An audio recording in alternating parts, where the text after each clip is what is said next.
Alors bonjour à tous, je reviens vers vous pour une petite partie 24. Je vais vous expliquer rapidement là ce que j'ai fait ce matin.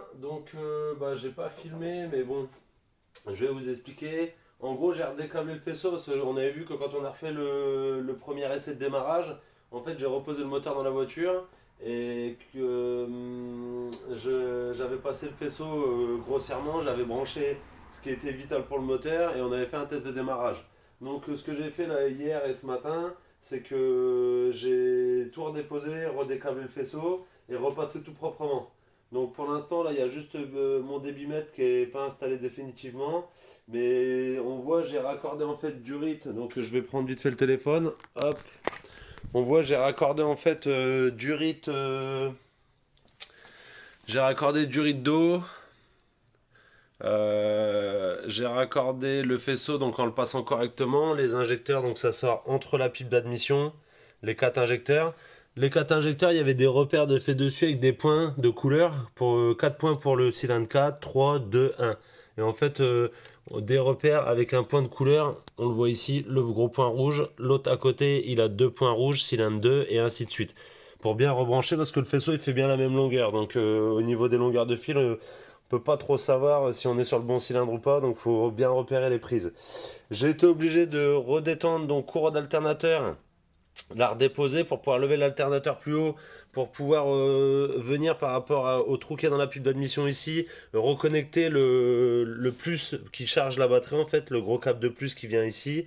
Et j'ai rebranché aussi l'excitation, le 12 volts qui fait l'excitation du régulateur. Donc mon alternateur il est rebranché. J'ai rebranché les sondes, donc je vous explique rapidement comment j'ai fait. En fait Axel me dit en les mettant à la masse, on met le contact, et en mettant à la masse les fils de sonde, donc avec la longueur du faisceau, on s'y retrouve quand même plus ou moins, on s'en rapproche de l'emplacement où elles vont. Par contre comme ils sont par deux, si on prend les deux sondes... Alors, est-ce que avec un peu de lumière... Attendez, je vais prendre... Donc là on voit par exemple les deux sondes qui sont l'une à côté de l'autre, c'est deux cosses plates.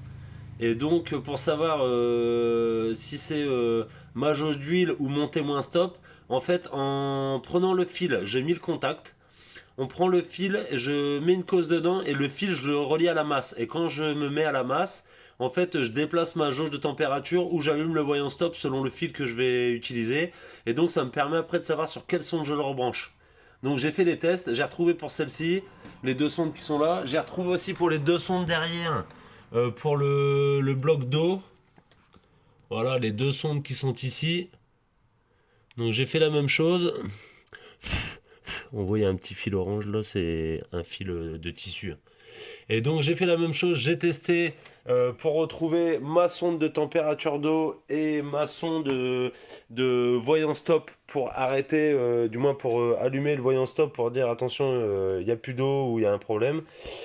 Donc en faisant comme ça, j'ai retrouvé tous les emplacements de sonde. Ma température d'huile qui est celle en bas du carter, c'est pareil. Le fil, je le mets à la masse. Ça a fait bouger ma jauge de température d'huile. Et donc ça m'a permis de retrouver tous les emplacements. Donc j'ai reconnecté tout le faisceau.